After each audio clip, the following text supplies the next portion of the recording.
Draft Season Podcast. We are here to talk about the Detroit Pistons and the latest iteration of our 2022-2023 NBA team preview.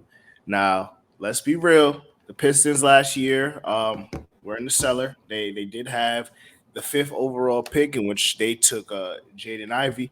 So this is not a good team that he's coming into. You know, in the year before that, they took Cade. So this is just obviously a team that is still on the rebuild mode, Sean.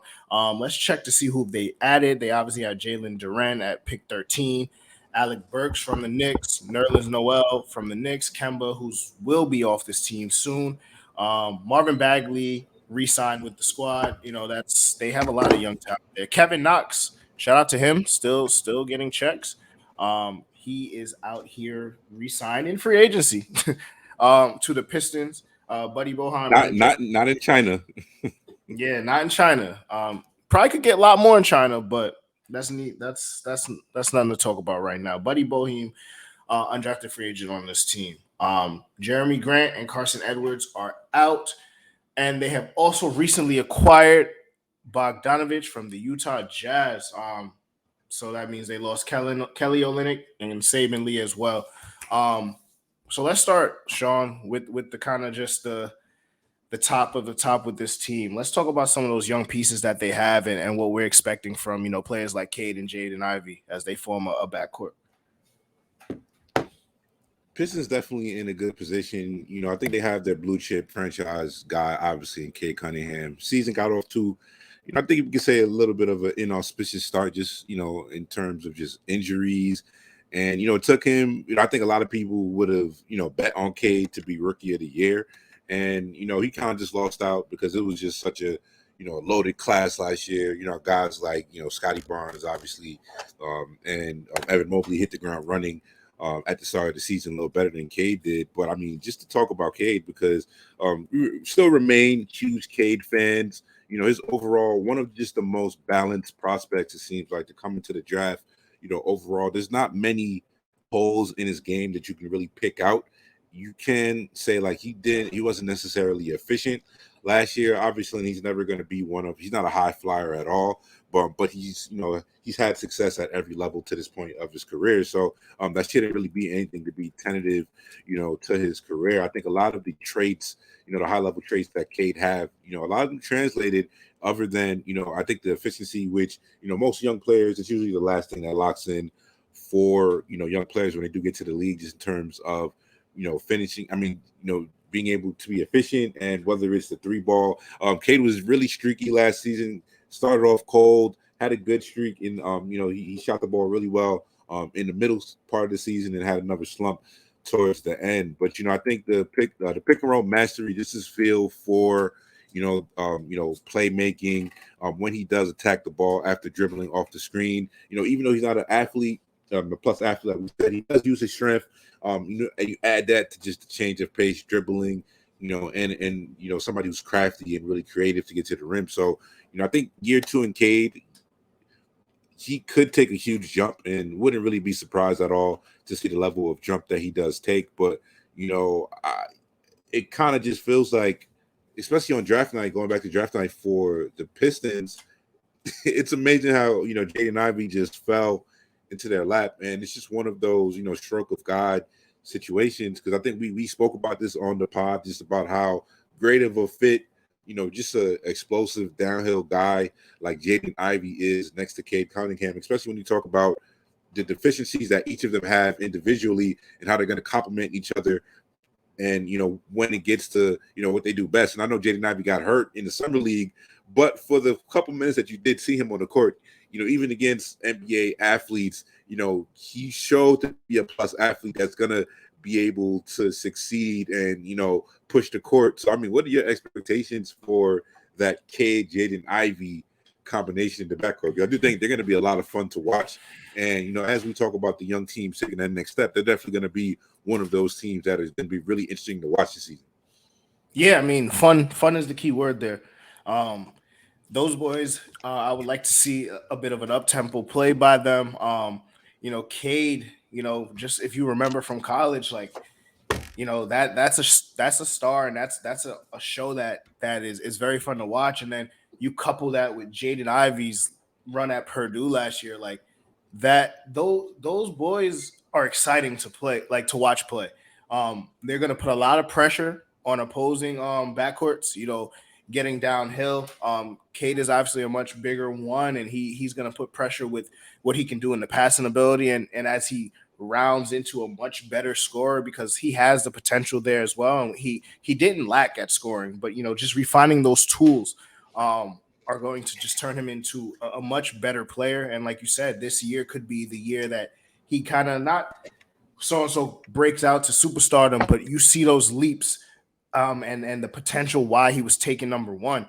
Sadiq Bey, another piece on this team to watch. Loki had a fire season last year, man. Yeah. Like if especially fantasy wise, like if you stumbled into Sadiq Bey as a fantasy owner last year, you did pretty well. But this is another young piece on this team that you kind of start piecing the things together. And you're like, okay, they have those three in 1, 2, 3, Bey, Ivy, and Cade. That's something to build on right there. Like, that is a pile of gold in my opinion there. Now, to be fair, we have to see what they do with it because they are the Pistons currently, and that's a bad thing right now in this era. So we'll see what's going on there. But then you even throw in, like some redemption projects like Bagley, who also played pretty well last year when given the time.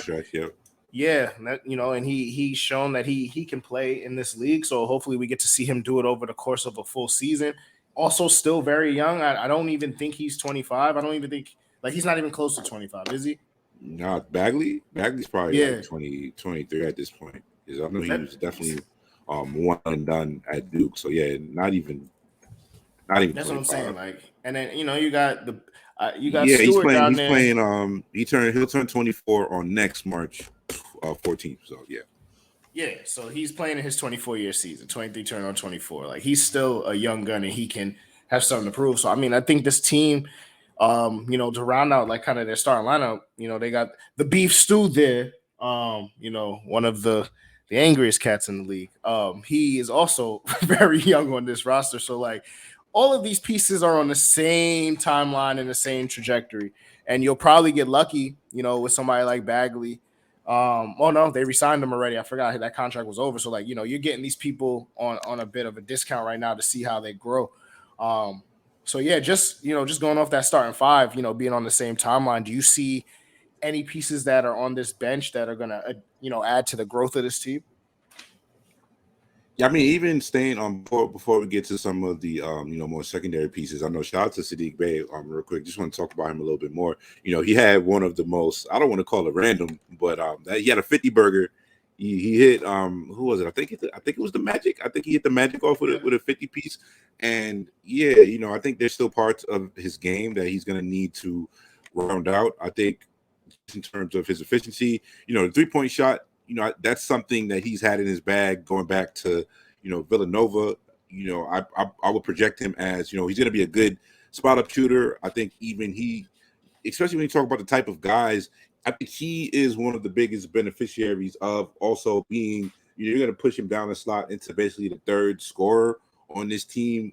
I think when they get a little bit more actualized, and when Jaden Ivey finds his footing a little bit more, especially playing off of two dynamic ball handlers and guys who can create for themselves in Cade and Jaden Ivey. And I think Sadiq is going to be the one that he's going to be the biggest beneficiary for that, especially because just for what he does, he brings you good good size for the wing position. What is he, like 6'8", 220, I believe. He's also able to go out and play in transition. He's one of those guys that has an extremely quick trigger, so especially playing with guys like Cade, who is a maestro, and just a floor general in transition, and Jaden Ivey, who's going to be able to grab the ball and push. So Sadiq Bey's life just got a lot easier just in terms of the talent that was added to the team this year, especially in transition, whether it's hitting the break on the corners. He's going to be able to get a lot of easier shots, in his game, to where last season he kind of had to create a lot for himself. And that is something that he's going to do. But I think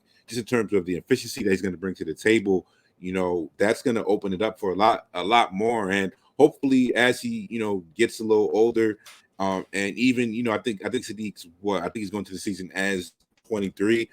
Improving around the rim for Sadiq. I think that's another one of the next improvements that you want to see for him. I just kind of wanted to talk a little bit more about the bigs on this roster. I think that's the other most interesting aspect about this team. Obviously, seems like Troy Weaver, GM for this team, he does seem he loves his bigs. He's went out and acquired a lot of bigs. So on this roster, there's guys like obviously Kelly Olynyk got traded, but you still have Beef Stew, who will fight your whole team. He try to take on the whole Lakers, try to fight Bron, try to fight Russ, all of it. So he's still there. They got Nerlens on the team, and you also have Jalen Duren, who is going to be just an absolute physical specimen, explosive athlete who has a ridiculous lob radius, and he's going to be able to create more space for guys like Jaden Ivey and Cade when they're creating for themselves. But in terms of just the front court fit with guys like Beef Stew, Bagley and Jalen Duren, what do you see as like the front court combinations? Because I think Beef Stew's going to shoot, but he can't. He's not really scaring anybody. A lot of teams aren't really necessarily going to guard him out there. So I think this team could probably use some additional shooting, possible stretch four. I have a little bit of concern about the fit. I think Bagley was pretty good down the stretch, and it just in terms of getting some free run and being able to actually play. But how do you see this front court really panning out this season and in the future? I mean, this front court has a lot of I don't know if versatility is the word. Obviously now with Olynyk gone, but it's talented though. It's that's what I'm saying. It's definitely talented, and I think obviously you have Bagley, who I think you're gonna want to see what you can get out of him, especially with re-signing him. You obviously believe that there's something there, so you'll want to see him kind of just showing what he can do as a full-time starter in this league. But obviously now behind Stewart, you have Nerlens Noel and Jalen Duren. Duren is somebody in college that we felt was very talented, right? We felt like he would be able to, impact an NBA game, kind of in spurt minutes right off the bench as a rookie, just with what he did in college. Being behind Nerlens Noel, if he's healthy, isn't the greatest of things, right? Because Nerlens Noel, as a healthy NBA player, finds a way to crack rotations. It doesn't matter. It doesn't matter. Yeah, that's what I'm saying. It doesn't matter what's going on. He finds a way to get on the court if that boy is healthy. So I think this is, and he's also a good, as it seems like you said, the coaches love him, and he's a good locker room piece. Like he's gonna be on this team unless somebody comes asking with a first round pick. So they're not getting the first round pick for that's my point. He's going to be on this roster. A second. What I'm saying. Maybe a second. Are you trading Nerlens for a second? That's his value. He's not getting nobody giving up a first. No, I know. But what I'm saying, you as a GM, are you giving up a second round pick for Nerlens? Are you? Oh no, you as a GM, are you accepting? Are you accepting a second round pick for Nerlens for an expiring contract? And what does Nerlens have left on his deal? I don't think I think he has another year. I think he's on like a 2+1 with the Knicks a couple years ago. So I'll pull that up. But yeah, if I don't, I think especially because I want to see these Jalen Duren minutes. I think Beef Stew is another one of these guys that I think he does have a lot of potential. To be a serviceable big man. I think he's kind of just he. Unless he really starts to shoot it from the outside, which I think he has, some semblance of touch for a big guy, but he's really going to have to shoot it because he's a little bit undersized for a big. So is he really going to be able to handle the rigors of being a full-time center? Probably not, but he's probably, he could be a high-end, backup center for you as he's actualized. And, as he grows towards as a second contract guy. Yeah, Nerlens has a team option for $9 million next year, so that's actually pretty attractive if you're another team, if you're trying to get off somebody, if you have some bad money, if you're trying to save about $10 million or whatever, trading for Nerlens, giving up a second round pick, might clean up the books if you're trying to clear some cap space for next summer. So not a bad idea for Nerlens. So I think that that's definitely not an untradeable contract for Nerlens. You know, I definitely can't forget the guy Bojan Bogdanović on this team. So he's definitely going to bring, you know, some semblance of, you know, floor spacing, and he's somebody who can play the floor on this lineup. You know, I really would love to see some you know, Bogdanović at the 4 with some you know, Jalen Duren at the 5. I would just love to see how that works. You know, especially if you throw, you know, some lineups with, you know, Cade, Ivey, Sadiq, Bogdan, and like a Duren at the 5. That would be interesting just for this year to see how this team's going to be really interesting, and they're going to be competitive in games. They were competitive games a lot last year. There's a couple games I remember against the Nets where even the Nets down the stretch trying to win games when they were, you know, fighting in the play-in, and you know the Pistons were still giving them hell. So this team, you know, I think just in terms of, especially with Cade just having a high basketball IQ and being real sturdy and dependable. That's one thing that I think you could describe Cade as, especially as a floor general. He's able to create shots. He's still a young player, so it's hard to say, like, we don't want to talk in extremes and say he never makes mistakes. There's still mistakes that, you know, guys like Cade will make. You know, I think even for this year, talking a little bit about Cade, seeing him improve on his handle, there have been times where, you know, sometimes, you know, his handle can disrupt what he's trying to do on the floor. So as he improves this summer, it'll be interesting to see how much tighter the handle is, just to allow him to get to his spots on the floor, you know, a little bit more seamlessly. That's another thing to watch for Cade. But yeah, they're going to be able to throw out some interesting lineups for this team. And obviously the over-under for this Pistons team is 28.5 wins. Seems a little low for me. They definitely won 28. They won 20. They won 26 last year. So, they actually won 28 last year. Pardon me. So, did this team get a half game better? Just in terms of Cade, a full season of Cade itself probably was enough to get over the hump. Even adding a guy like, you know, Alec Burks. I don't know if Kemba is going to play on this team. I don't know if he won't. There's no way. Yeah, so I don't know. I mean, I think Detroit might be a good spot for Kemba to possibly get some minutes in, you know, regain some of that value. But yeah, he's probably not gonna do that. He's probably looking for, you know, more of a contender to get in there. But yeah, I think 29 wins is definitely feasible for this team. It'll be really interesting because, like I said, just one thing to talk about when you're looking at rebuilding teams and how they get to that next level and making sure everybody's on that same timeline, like you did mention. And, you know, as Cade and Ivy and Duren are able to grow, this team one more year in the top half of that lottery, particularly with this class, to where, you know, I think this class, we know who the actual top guys in this class are. We talk about guys like Scoot Henderson and you know, Victor Wembanyama in this next class, but this next NBA draft class also has a bunch of interesting, you know, wings that if you could add them to this guys like, you know, maybe you could add a Dariq Whitehead, who played with Cade at Montverde. Obviously, you got guys like Jarris Walker. There's a bunch of guys, Jordan Walsh. There's a bunch of guys, the Thompson twins, who you can throw into this core, and you could be really cooking with some grease, you know, the year after. And additionally, being able to add somebody possibly in free agency. So it's interesting. We'd be remiss not to talk about your guy Killian Hayes, Raz. I know you were high on him coming into the draft. So I mean, what do you foresee from him? Because I know he's gonna have to show something to stick around the league. I don't think he's fighting for, you know, an NBA spot in particular, because I do think in the right situation to where he could just be, you know, a glue piece and, you know, a backup, you know, second or third guard for you. I do think he's good enough defensively to where he can find a role in this league. But what is your read on, you know, Killian in general, or, you know, just your expectations? You know, I think he played a little bit better down the stretch. He looked a little bit more comfortable. The presence of Cade, you know, throwing him to that off-ball spot, which kind of just, you know, highlighted, you know, how important it is to have that off-ball, being able to shoot.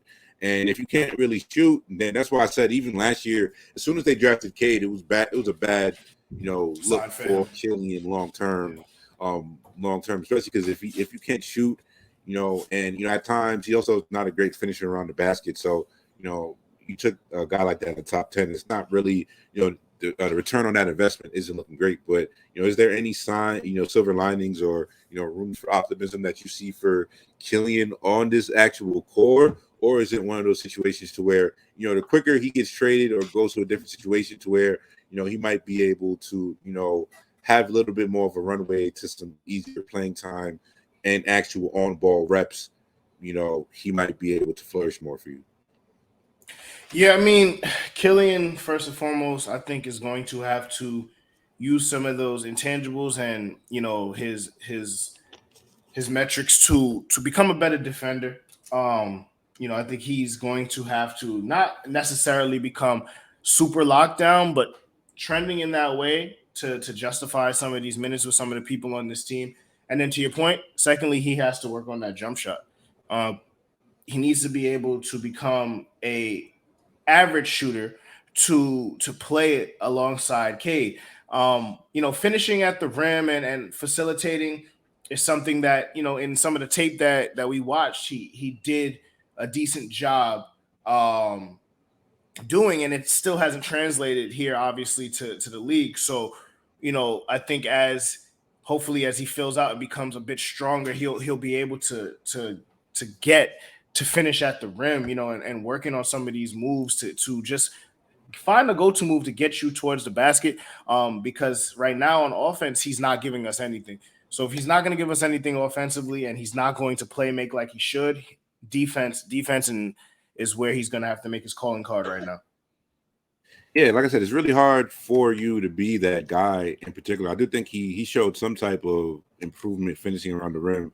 Finished about 61% last year, but obviously he isn't getting to the rim a lot. He still doesn't have the greatest first step, and in situations to where if you're able to just contain him or put him in a good situation or just if you get into a good defensive position when you have Killian one-on-one, he's not too shifty, and he struggles to really create space for himself in those isolation situations. In addition to that, so Killian has a long way to go. I do just think in terms of like possibly he probably was overdrafted a bit in terms of just his spot.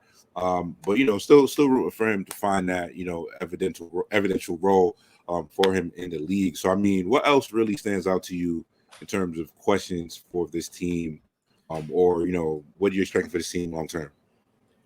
I mean, this is going to be the year to find out about the young players you have. You've already got some semblance of an idea with a few, but they should be getting the majority of these minutes and kind of just learning. I feel like we gotta mention Hami, man. Yeah, Hami, we do have to shout out. We have to shout out Hami. Shout out to Left Rack. Shout out to Left Rack. Yo, Hami played good down the stretch last season. It was one of those. I think defensively he definitely has the ability to be a really disruptive wing defender. He made a lot of just young mistakes early in his career, but even last season, I do think he showed a lot more just potential of being able to be one of those guys who can play off a big creator who takes up a lot of attention on the offensive side of the field. I mean, side of the court. So his ability to really play off a guy like Cade or even duck-ins and cutting at the right time. I do think it's something that he really showed, and he's one of the most ridiculous leapers in the league. So I think he still has a long way to go for the shot, but they did re-up with him.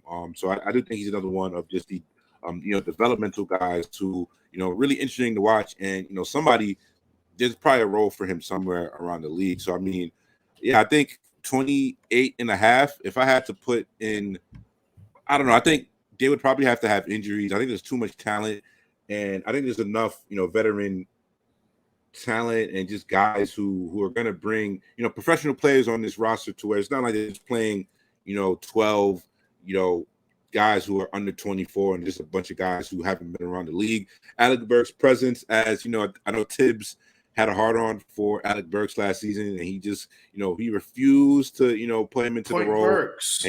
He refused to just demote Burks into the role that he needs to be, which is as a 6-man, 6-7 man off the bench. He's gonna be able to space the floor. He can get his own shot when you put the ball in his hands. Playing off a guy like Cade and somebody else who can keep the defenses honest, that's gonna open up a lot more it's going to make the game easier for a little bit of guys like Cade and Jaden Ivey. So, even though it's not a sexy long-term pick, I think even for a young team, giving him his run early, and also, you could probably, he also has a team option for $10 million next year. So, we're talking about, that's, if you package Burks and Noel again at the deadline, you might be able to get, as a team that's not necessarily probably going to be a cap team or be in the contention for, the max contract guys, but you might be able to get, some additional assets to where, looking at the Memphis, timeline that they've been on, to where they have young talent, but they've also, kept a keen eye to also still keep accumulating, future assets, first round picks, to where even though they're going to have a competitive team, best case scenario, this team could probably win around 35 games. And I think that would definitely be looked at as success for where they're at in their, long-term development. But you want to make sure, even if you have, because I think Cade could definitely push you up and accelerate that timeline too early before, the rest of the pieces are ready to go. So you want to make sure you're still getting long-term pieces, and keeping a lot of long-term assets before they're ready to go, all in, which, possibly maybe in a year and a half, 2 years, they probably will be ready to go all in and, add, additional piece, whether that's maybe another wing to play next to, Bay or Ivy. So they have like, you could say, we'll see how Jalen Duren, translates to year one. I think it might take him some time just to, he's a freak. So I wouldn't be surprised if he has a great rookie season. So, the arrow is definitely pointing up for the Detroit Pistons. They're going to be a nice, story to watch, nice league pass team to watch. Are we both, 28 and a half. I think they could easily win 30 wins. Yeah, this is an over. This is a 30-win team at least. They're going to be. It's going to be hard for them to really bottom out, saying some injuries. But we're not going to really be betting on any injuries happening. But that's going to wrap us up for our Detroit Pistons preview, 2023 season for sure. Be on the lookout. Make sure you guys are hitting that subscribe bell, and you guys are subscribed to that Draft Season podcast. We are bringing you content daily, every day, coming up to that NBA season. So be on the lookout for more coming soon. Draft Season podcast. We will definitely be back with more content shortly.